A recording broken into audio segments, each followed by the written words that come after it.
मैंने अपने जीवन काल में आज तक अभी तक ऐसा कोई भक्त देखा नहीं है। जिस भक्त के बारे में आज मैं आपको बताऊंगा, उस भक्त के प्रसंग को सुनना भी सौभाग्यशाली है। बड़े ध्यान से सुनिएगा। मध्य प्रदेश शिवपुरी में एक जगह है कोलारस, छोटा सा गांव है। ज़्यादातर लोग वहां पर ठाकुर जी के अनन्य भक्त हैं। बात काफ़ी पुरानी नहीं है, अभी की बात है, इसी कलयुग की, इसी सदी की। वहां पर रहती थी राधा शर्मा।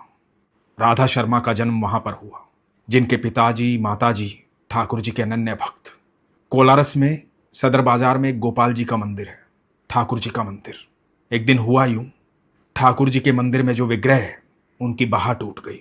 जब बाहा टूट गई तो लोगों ने फैसला लिया कि ठाकुर जी का विग्रह खंडित हो गया है, अब इनको विसर्जित कर देते हैं। ये बात जब राधा शर्मा जी के पिताजी ने सुनी तो बड़े दुखी हो गए, अन्न जल त्याग दिया। ये निर्णय लिया कि ऐसा होने नहीं दूंगा। उन्होंने अपने गुरु को पत्र लिखा कि गुरुदेव, मुझे ये बताइए, जब किसी के बच्चे को चोट लग जाए तो क्या उसे अपने बच्चे को विसर्जित कर देना चाहिए? क्या उसे अपने बच्चे को खंडित मान लेना चाहिए? अपने बच्चे को अपने पास नहीं रखना चाहिए? मेरे यहाँ ठाकुर जी के विग्रह में उनकी बाहा टूट गई है।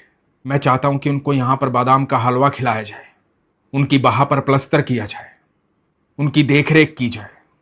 वो स्वस्थ हो जाएंगे, पहले जैसे हो जाएंगे। तो मैं आपसे ये आज्ञा लेना चाहता हूं। गुरुदेव ने अपनी सहमति दे दी। जब गुरुदेव ने अपनी सहमति दे दी तो राधा शर्मा जी के पिताजी ने गांव के लोगों से कहा कि हम ठाकुर जी का पलस्तर करवाएंगे।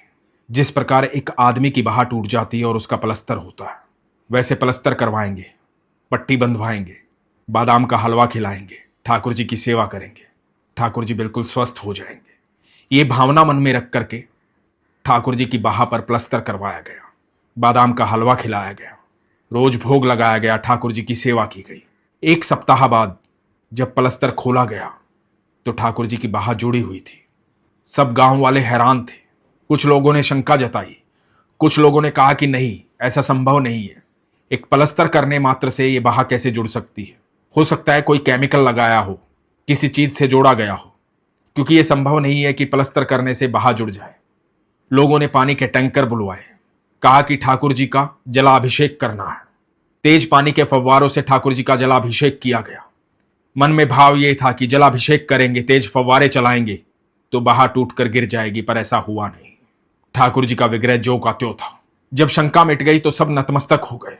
राधा शर्मा इसी माहौल में पली बढ़ी। ठाकुर जी की भक्ति उसे वसीयत में मिली थी, धीरे धीरे बड़ी होने लगी। राधा शर्मा और उनकी बहन, जब दोनों का विवाह इनके पिताजी ने कर दिया तो पिताजी और माताजी ने वृंदावन वास ले लिया। सब कुछ छोड़ करके वृंदावन में जाकर के रहने लगे, ठाकुर जी की भक्ति करने लगे। इधर राधा शर्मा का विवाह हुआ। विवाह होकर के जिस घर में आई, उस घर में इनकी भक्ति जारी थी। इनके पति पेशे से डॉक्टर। राधा शर्मा अपने जीवन काल में आए उतार चढ़ाव को ऐसे ही काट रही थी ठाकुर जी का नाम लेकर के। भक्ति का बड़ा बल था, इसलिए कभी संकट विसंकट जैसे लगे नहीं। जीवन का हर पल सुख और आनंद में बीत रहा था। जब पति क्लिनिक चले जाते थे तो भगवान का श्रृंगार शुरू हो जाता था, भक्ति शुरू हो जाती थी, नाम जप शुरू हो जाता था। एक दिन मन में भाव आया कि मुझे ठाकुर जी से साक्षात मिलना है, ठाकुर जी से मुलाकात करनी है। अपने पिताजी को फोन किया, पिताजी से कहा कि मुझे लल्ला से साक्षात मिलना है, मुझे ठाकुर जी से मिलना है। मैं कैसे मिल सकती हूं मेरे ठाकुर जी से? पिताजी ने कहा, हरिवंश जी को याद किया करो, हरिवंश जी ही तुम्हें ठाकुर जी से मिलवाएंगे। बस उस दिन के बाद क्या था, जय जयकार होने लगी, राधा वल्लभ श्री हरिवंश, राधा वल्लभ श्री हरिवंश। भगवान की सेवा के साथ साथ हरिवंश जी का नाम जाप होने लगा। हरिवंश जी को याद करने लगी, सुबह शाम दिन रात राधा वल्लभ श्री हरिवंश। भक्ति अपनी चरम सीमा पर थी, लगातार भक्ति हो रही थी, नाम जाप हो रहा था। एक समय आया जब इनके पति को कैंसर हो गया। जब पति को कैंसर हुआ तो मन में एक भाव ने जन्म लिया। ठाकुर जी को कहा कि ठाकुर जी, बस दो इच्छाएं हैं, एक तो सुहागन इस दुनिया से जाऊं, दूसरा निकुंज निवास करूं। इस शरीर को छोड़ने के बाद सीधा आपके पास आऊं। इस जन्म में सिर्फ दो इच्छाएं, ये दो इच्छाएं पूर्ण करना मेरे प्रभु। और लगातार नाम जाप करती रही। इतना नाम जाप किया, इतनी भक्ति की, भगवान पर प्रगाढ़ विश्वास था कि इनके पति स्वस्थ हो गए। कैंसर जैसी बीमारी हमेशा हमेशा के लिए दूर हो गई। गृहस्थ में रहते हुए ये प्रण ले लिया था कि ब्रह्मचार्य धर्म का पालन करूंगी, इसलिए अपने कमरे में जाती, अपने ठाकुर जी के साथ ही सोती। ठाकुर जी की सेवा करती, उनका श्रृंगार करती, नाम जप करती, सारा दिन उनसे बातें करती। फिर एक दिन आया, अपने बच्चों को कहा कि मैं वृंदावन जाना चाहती हूँ, बरसाना जाना चाहती हूँ, पता नहीं कब जीवन यात्रा पूरी हो जाए। इस तरह की बातें करती रहती थी कि मुझे ठाकुर जी से मिलना है, मुझे राधा रानी से मिलना है, पता नहीं कब जीवन पूरा हो जाए। इनकी बेटी जिन्होंने ये सारा अनुभव बताया, उनका नाम है राधिका शर्मा। वो इंदौर में रहती हैं। राधिका जी बताती हैं कि बेटी को कहा कि तू मेरे साथ चल, वृंदावन जाना है, बरसाना जाना है। लेकिन राधिका जी को कुछ काम था, व्यस्तता थी। इसलिए राधिका जी ने कहा कि मम्मी मैं सारी व्यवस्था कर देती हूँ वृंदावन में, बरसाना में, आप होकर आओ। मम्मी की उम्र 62 वर्ष। इनकी मम्मी अपनी बहन के साथ यानी कि राधिका जी की मौसी के साथ वृंदावन गई, ठाकुर जी के दर्शन किए, वहां सेवा कुंज में रुकती थी, बरसाना की परिक्रमा की। 62 वर्ष की उम्र में कोई थकान नहीं, भगवान की भक्ति में लीन, अत्यंत आनंद में। वहां जाकर के होली का महोत्सव चल रहा था, वृंदावन में होली खेली, फाग खेला, संपूर्ण आनंद में थी। ठाकुर जी की नगरी में जाकर के होली खेली, रंगों से सरोबार थी, मन में भी बहुत सारे रंग थे, बहुत सारी उमंग थी, बहुत सारी खुशियां थी। बरसाना परिक्रमा करने के बाद, वृंदावन में ठाकुर जी से मिलने के बाद वापस आ गई शिवपुरी अपने घर। आने के 4 दिन बाद शीतला माता का पूजन का दिन था। सुबह पूजन किया, जल्दी उठी, उसके बाद सारा दिन ठाकुर जी की सेवा की, श्रृंगार किया। शाम का समय था, भगवान का श्रृंगार उतार रही थी, भगवान की पूजा की थी, जोत लगाई थी। भगवान का श्रृंगार उतारने के लिए जोत मंदिर से उठा करके साइड में रख दी और भगवान से बातें करते करते, नाम जाप करते करते, राधा वल्लभ श्री हरिवंश, राधा वल्लभ श्री हरिवंश, ये गाते गाते ध्यान मग्न हो गई, भगवान के ध्यान में चली गई। राधा शर्मा जी को पता नहीं लगा कि कब जो साइड में रखी हुई जोत थी, उनसे इनकी साड़ी का पल्लू, उसमें आग लग गई। धीरे धीरे आग बढ़ने लगी। जब आग इनके शरीर तक पहुंची तो राधा वल्लभ श्री हरिवंश करते करते आग बुझाने की कोशिश की, लेकिन आग बुझ नहीं रही थी। उन्होंने कुर्ता पहन रखा था, सोचा कि ये कुर्ता उतार देती हूं, आग लग रही है। कुर्ते के बटन नहीं खुले, धीरे धीरे पूरे शरीर में आग लगने लगी और ये जोर जोर से चिल्ला रही थी, राधा वल्लभ श्री हरिवंश, राधा वल्लभ श्री हरिवंश, राधा वल्लभ श्री हरिवंश। चिल्लाती चिल्लाती, भगवान का नाम जाप करती करती अपने ठाकुर जी को एक तरफ रखा कि ठाकुर जी को आग ना लग जाए। ऊपर के कमरे में थी जहां ये पूजा करती थी, दरवाजे तक भागी चली गई, जोर जोर से कहने लगी, राधा वल्लभ श्री हरिवंश, राधा वल्लभ श्री हरिवंश। नीचे परिवार ने सुना कि ये बड़ी करुणा में आवाज आ रही है, इतनी करुणा में भगवान को क्यों पुकार रही है। देखने भागे तो देखा कि पूरा शरीर आग में जल रहा है। राधिका शर्मा जी बताती हैं कि मां ऐसे जल रही थी जैसे होली जल रही हो, होली का दहन हो रहा। परिवार बचाने के लिए भागा। राधा वल्लभ श्री हरिवंश करती करती बेहोश हो गई, वहीं गिर गई। क्योंकि इनके पति डॉक्टर हैं, उन्होंने इलाज शुरू किया, अपने क्लिनिक में ले गए। घर के नीचे वहां पास में ही क्लिनिक था, वहां पर इलाज शुरू किया। गंभीर अवस्था थी, होश आया। जब होश आया तो वो होश में थी, भगवान को याद कर रही थी। इनके पति ने अपने बेटे को फोन किया, इनके बेटे भी डॉक्टर हैं, उनका नाम है गिरिराज। गिरिराज को फोन किया कि बेटा ऐसी अवस्था हो गई है। बेटे ने सलाह दी कि अवस्था ज्यादा खराब है, इनको यहां से लेकर इंदौर जाओ, इंदौर में इलाज होगा।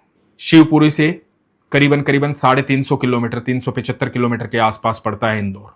वहां से एम्बुलेंस में ग्लूकोज देते हुए, इलाज करते हुए इनके पति, परिवार वाले इनको इंदौर लेकर गए। इंदौर रहती है राधिका शर्मा, इनकी बेटी। बेटी को लगा था कि मां से मिलूंगी, मां को देखूंगी, मां बताएगी कैसे क्या हुआ। लेकिन मां जब पहुंची तो मां ने कहा राधे राधे। मां को अस्पताल में एडमिट करवाया गया। डॉक्टर्स आए, इधर से इनके बेटे भी आ गए। इलाज शुरू हुआ।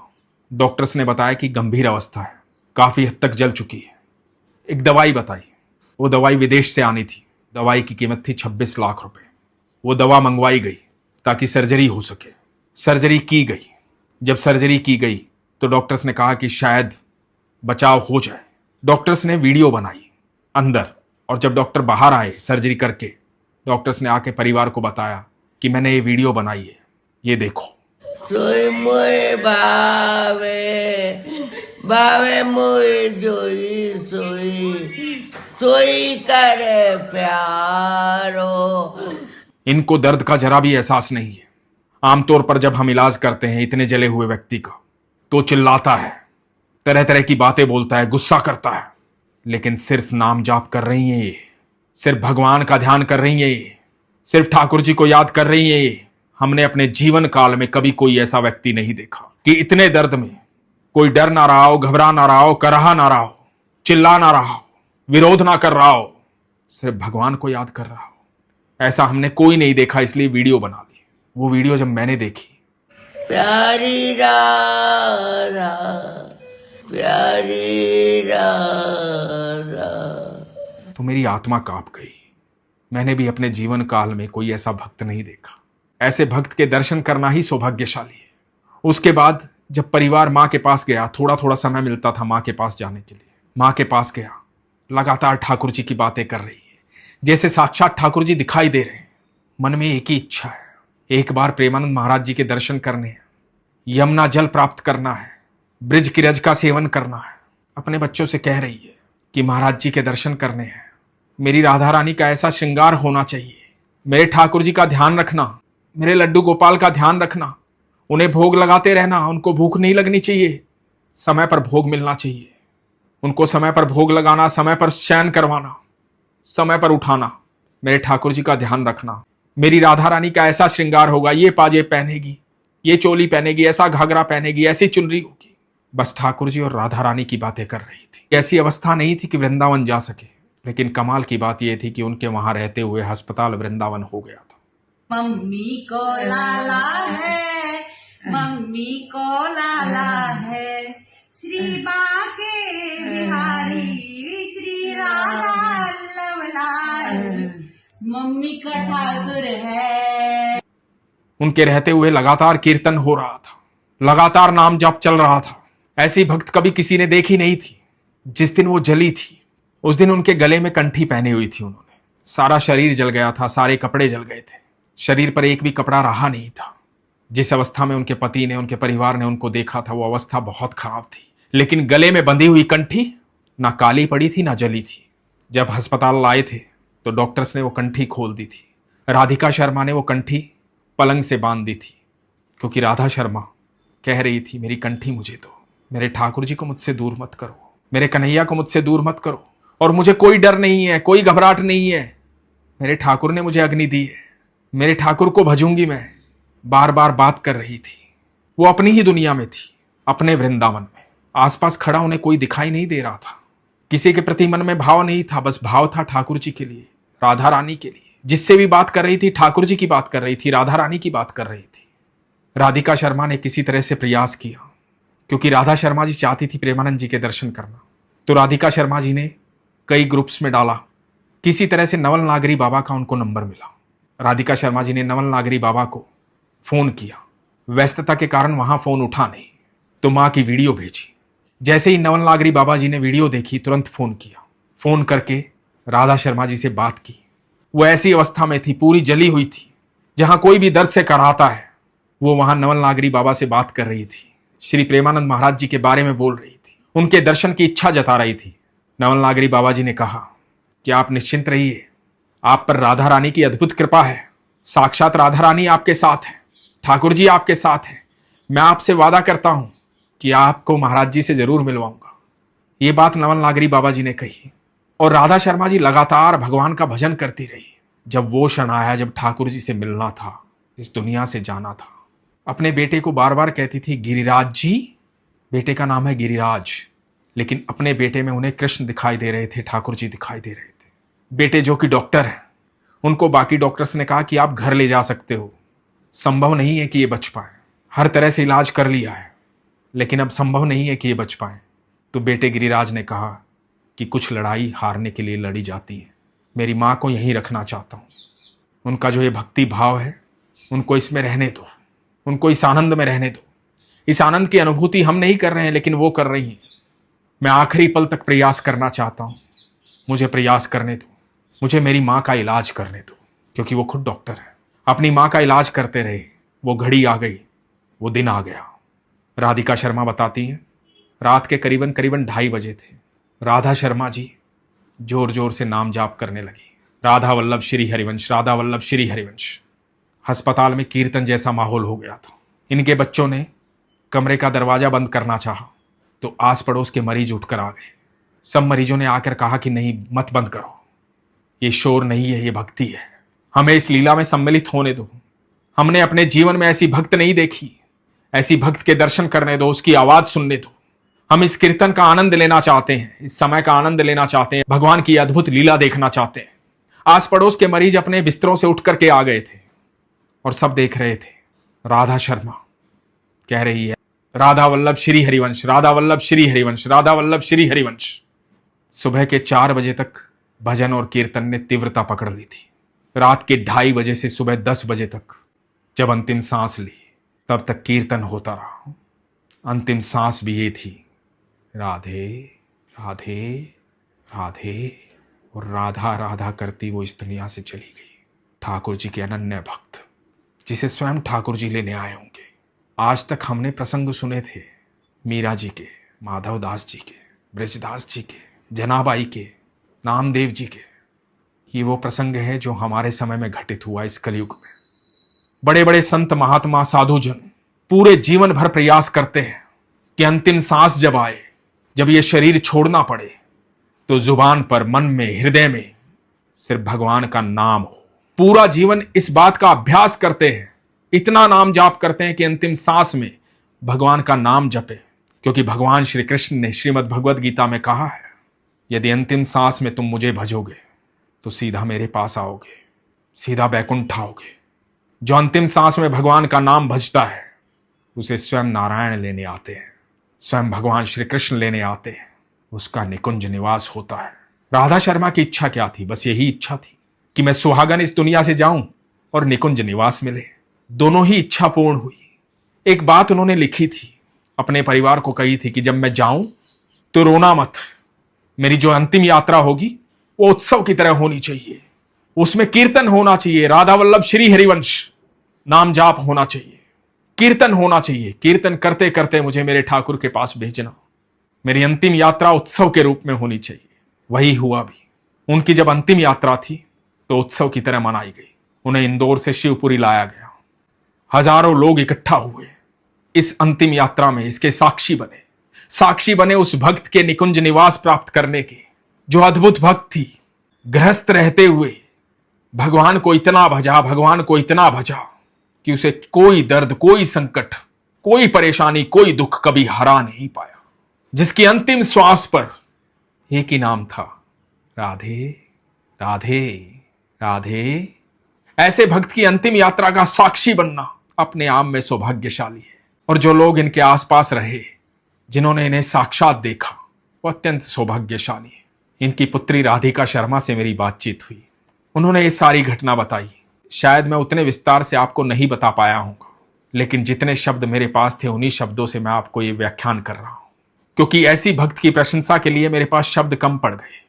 बहुत सारी बातें ऐसी हैं जो मेरे मन में चल रही हैं, मैं जुबान तक नहीं लेकर आ पा रहा हूँ। ऐसी अद्भुत भक्त की चर्चा मैं कैसे करूँ आपसे? उनकी प्रशंसा के लिए शब्द कहाँ से लाऊं मैं? उनकी पुत्री राधिका शर्मा जी बताती हैं कि उनकी इच्छा थी मृत्यु पश्चात वो वृंदावन जाएं, वो प्रेमानंद महाराज जी के दर्शन करें। ऐसी इच्छा उनकी जीवित रहते हुए थी। इनके बेटे और भाई इनकी अस्थियां लेकर वृंदावन पहुंचे, यमुना महारानी के पास। जब यमुना महारानी के पास जा रहे थे तो इनको खबर लगी कि प्रेमानंद महाराज जी की तबीयत खराब है, इसलिए वो आएंगे नहीं। जो रात को अपने भक्तों को दर्शन देते हैं, आज वो दर्शन देंगे नहीं। तो ये अपने माँ की अस्थियों को लेकर के यमुना महारानी के पास जा रहे थे। रास्ते में गाड़ी रुकवा दी गई। पता लगा कि महाराज जी अचानक से आ रहे हैं, और महाराज जी अचानक से आए भक्तों को दर्शन देने। यहाँ पर राधा शर्मा जी के बेटे, उनके भाई अस्थियां लेकर खड़े थे। महाराज जी वहाँ पहुँचे। महाराज जी ने आशीर्वाद दिया, राधा वल्लभ श्री हरिवंश बोला, मुस्कुराए और चले गए। एक भक्त का भक्त से मिलाप था। एक भक्त दूसरे भक्त से मिल रही थी। जब राधिका शर्मा जी ने वो फोटो नवल नागरी बाबा जी को भेजा और कहा कि इस तरह से वहाँ अस्थियां लेकर गए थे और इस तरह से महाराज जी आए, तो नवल नागरी बाबा जी ने बताया था कि उस दिन आने का कोई प्रोग्राम नहीं था, पर अचानक से महाराज जी ने कहा कि कोई मेरा इंतज़ार कर रहा है, मुझे जाना होगा, और इसलिए महाराज जी आए। क्योंकि ये ठाकुर जी का परिवार है। ये बड़े बड़े संत, बड़े बड़े महात्मा, बड़े बड़े भक्त जो ईश्वर में प्रगाढ़ विश्वास रखते हैं, ईश्वर के सानिध्य में रहते हैं, ये सब ठाकुर जी का परिवार है, ईश्वर का परिवार है। हर भक्त एक दूसरे भक्त को जानता है, पूरा परिवार एक दूसरे को जानता है, एक दूसरे से परिचित है। क्योंकि ये मेरे कान्हा का परिवार है, मेरे ठाकुर का परिवार है। हर एक को हर एक का संदेशा पहुंच जाता है, क्योंकि हृदय से हृदय की बात होती है, प्रेम से बात होती है, प्रेम से संदेश पहुंचता है। इसलिए वो संदेश पहुंच गया था। जो राधा शर्मा जी का संदेश था वो महाराज जी के पास पहुंच गया था। ऐसे बड़े विरले भक्त होते हैं, बड़े ही विरले भक्त होते हैं। राधिका शर्मा जी ने विस्तार से मुझे ये प्रसंग बताया। मैं तब से लेकर अब तक विस्मित हूं, प्रसन्न हूं, भाव विभोर हूं। मन में बार बार ये चल रहा है कि आज इस कलयुग में कोई मेरे ठाकुर को इतना प्रेम कर सकता है, कोई इतना प्रेम करने वाला है मेरे ठाकुर को। इस धरती पर आज भी बड़ी प्रसन्नता हुई है जानकर, बड़ी खुशी हुई। मैं सच कहता हूं, ऐसे भक्त को लेने ठाकुर जी बाहें फैला कर आते हैं, बैकुंठ छोड़ कर आते हैं ऐसे भक्त से मिलने। राधा शर्मा जी की सारी इच्छाएं पूर्ण हुई। ये प्रगाढ़ विश्वास की बात है, प्रेम की बात है।